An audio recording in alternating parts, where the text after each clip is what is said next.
Conversation এডুকেয়ারে সবাইকে স্বাগত জানিয়ে আশা করি তোমরা সবাই ভালো আছো।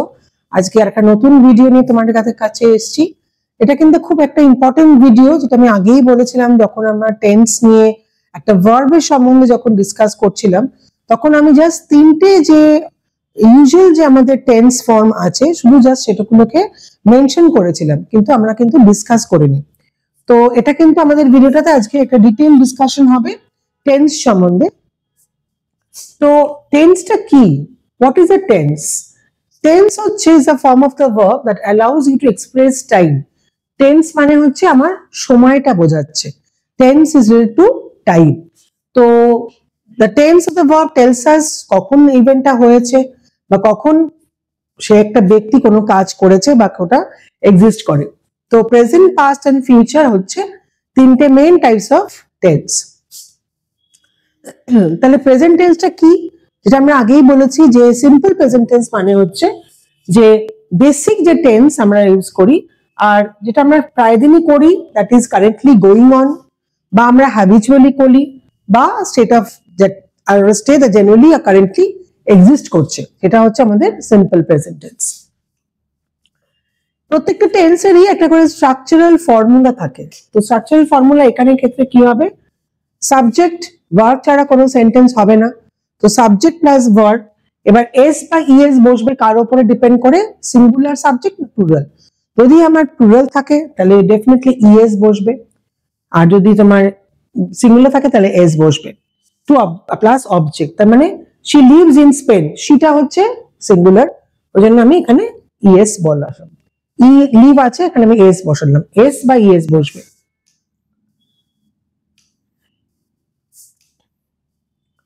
পাস্ট টেন্সটা কি? যেটা আমাদের হয়ে গেছে, describe an activity or an event that has happened in the past or a past state of being and needs to include a time marker for when the event or action took place. মানে কতদিন আগে জিনিসটা হয়েছে। Past tense মানে কোটা জিনিসটা আগে হয়ে গেছে, এবার সেটা কতদিন আগে হয়েছে সেটাই হচ্ছে সিম্পল পাস্ট টেন্স। তাহলে এটার আমার স্ট্রাকচারাল ফর্মুলা কি হবে?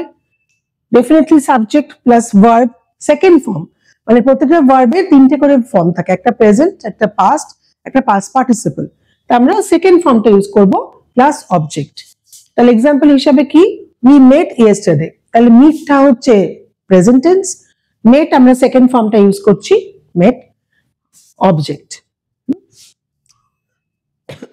ফিউচার টেন্স, ফিউচার আমরা বুঝতেই পারবো যে that had not yet happened, ওটা এখনো হয়নি বাট পরবর্তীকালে সেটা হতে চলেছে, এটা হচ্ছে আমাদের সিম্পল ফিউচার। স্ট্রাকচারাল ফর্মুলা কি? সাবজেক্ট প্লাস শ্যাল বা উইল, আই এর সঙ্গে আমরা শ্যাল উইল দুটো ইউজ করি, কিন্তু সেকেন্ড পারসন থার্ড পারসনের সঙ্গে কিন্তু ইউ বা হি শি সাথে আমরা উইল ইউজ করি, প্লাস ভার্ব প্লাস অবজেক্ট। তার মানে হি উইল বি হিয়ার সুন, হি আছে অটোমেটিক্যালি আমরা উইল ইউজ করলাম।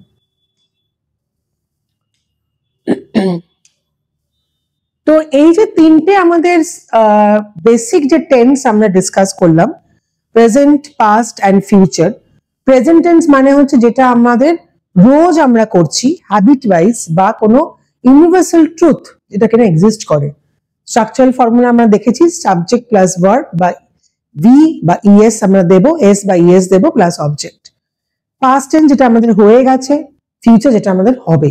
এছাড়াও যেগুলো সাবডিভিশনস কতগুলো আছে, সেটা হচ্ছে যেটা সাবটাইপস যেগুলো আছে সেটা হচ্ছে প্রেজেন্ট কন্টিনিউয়াস, যেটা আমরা দেখুন এই কোনো অ্যাকশন এখনো হচ্ছে, আই এম রিডিং এখনো হচ্ছে, এখনো ওই জিনিসটা শেষ হয়নি, সেই কাজটা এখনো শেষ হয়নি, সেটা হবে present continuous.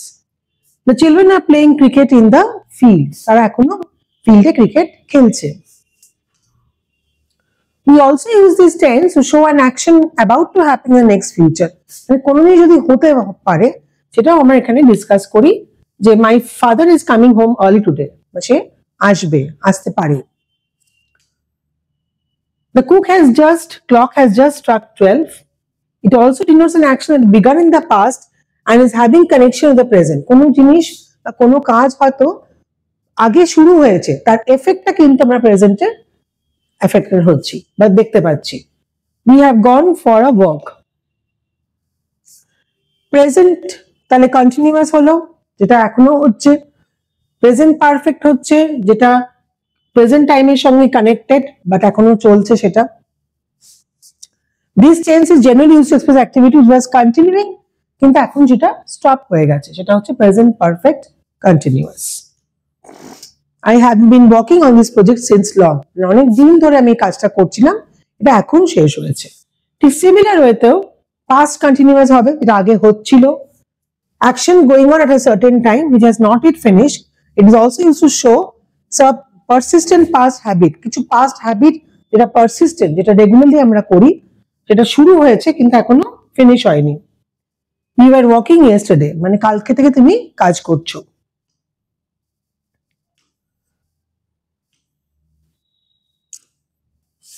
Past perfect, this tense is used to denote an action completed in the past before a certain moment. কিছুক্ষণ আগেই একটা কাজ যেটা শেষ হয়েছে, এটা হচ্ছে past perfect. Past continuous হচ্ছে তখনও কাজটা চলছিল, it was ongoing process. এখানে I had finished the work, just এই মোমেন্টে শেষ হয়েছে। Past perfect continuous that began at some point in the past and continued up to that time, মানে আগে শুরু হয়েছে সেই পর্যন্ত কিন্তু এখনো চলছে। She had been running for an hour when she got tired, অনেকক্ষণ রান করার পরে she got tired। ঠিক সিমিলার হতে ফিউচার কন্টিনিউয়াস হবে হচ্ছে যেটা হতে থাকবে, denote an action which will be in progress, হতে থাকবে in future, already planned। I'll be writing the letter tomorrow।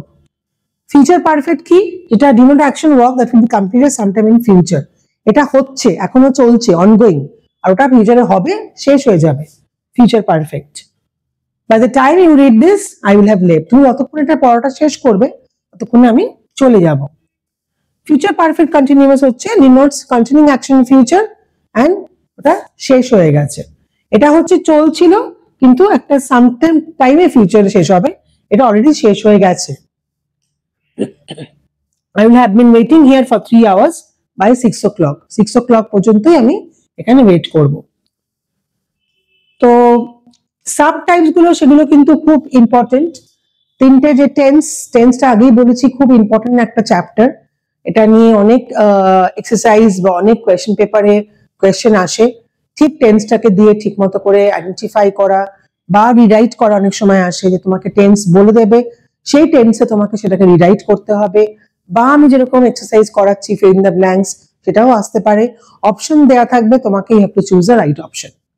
First one, the earth dash round the sun, earth আমাকে এখানে সাবজেক্ট হচ্ছে সিঙ্গুলার, তো অবভিয়াসলি আমার এখানে মুভস হবে।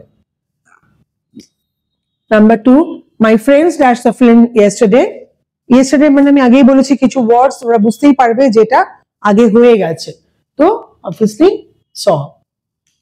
3 নম্বর, it started to rain while we আছে তাহলে প্লুরাল, তাহলে were playing, বৃষ্টি পড়ছিল তখন আমরা কি করছিলাম, খেলছিলাম, it is past continuous।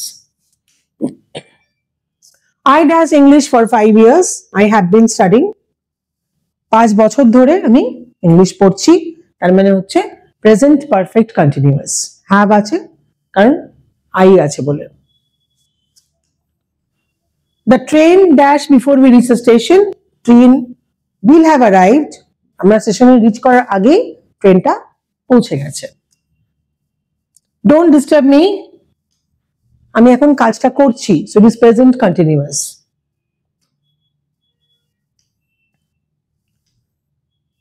Fortune dash the brave, কাকে ফেভার করে, এখানে তিনটে অপশন আছে, is favoring, favors, will favor, so fortune favors। I dashed it before you arrived, I had written, তার মানে past perfect, এখানে past tense আছে arrived।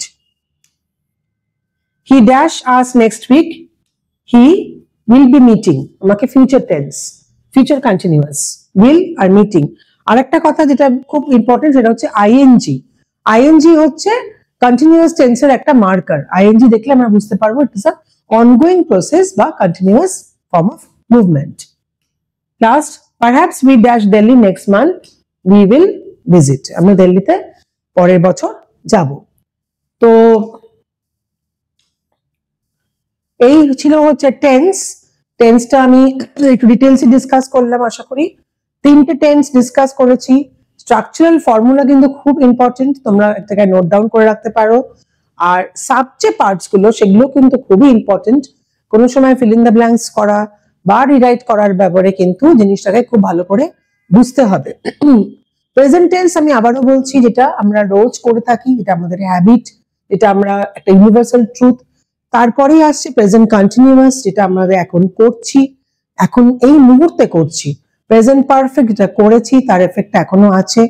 Present perfect continuous হচ্ছে যেটা করছিলাম সেটা কিছু একটা টাইমে শেষ হয়ে গেছে। মোরাললেস প্রত্যেকটা সাবটাইপসই কিন্তু একইভাবে রিলেটেড, শুধু প্রেজেন্ট, পাস্ট এন্ড ফিউচারটা হচ্ছে তিনটে আলাদা করে দেখার বিষয়। পাস্ট কন্টিনিউয়াস আমরা যেটা করছিলাম, বা আমাদের একটা কোনো হ্যাবিট থাকতে পারে, পাস্ট হ্যাবিট থাকতে পারে। পাস্ট কন্টিনিউয়াস যেটা করছিলাম, পাস্ট পারফেক্ট ছিল হচ্ছে আমরা করেছি কিন্তু একটা পয়েন্টে গিয়ে সেটা শেষ হয়নি, এখনো হবে। আর পাস্ট পারফেক্ট কন্টিনিউয়াস মানে করছিলাম, একদম মোমেন্ট একটা শেষ হয়ে গেছে। তো সিমিলার তো future continuous, future perfect continuous. এই সাবটাইপস গুলো খুব ভালো করে বুঝতে হবে। এই টেন্স ব্যাপারটা যদি ভালো করে বোঝো তাহলে কিন্তু রাইটিং স্কিলও খুব তোমাদের সুবিধা হবে, কারণ আমাদের যে কোনো কম্পিটিটিভ পরীক্ষায় কিন্তু একটা রাইটিং স্কিল বা কম্প্রিহেনশন থাকে, সেগুলোকে তোমাদেরকে আনসার করতে হবে। তো সেই জন্য টেন্সটা কিন্তু খুব ভালো করে বুঝতে হবে। It's a very important chapter, যেটা কিনা বেসিক জিনিস না থাকলে কিন্তু তোমরা বুঝতে পারবে না। So all the best. আশা করি ভিডিওটা তোমাদের কাজে লাগবে, কিছু ইনফরমেশন তোমরা এই ভিডিও থেকে গেইন করতে পারবে।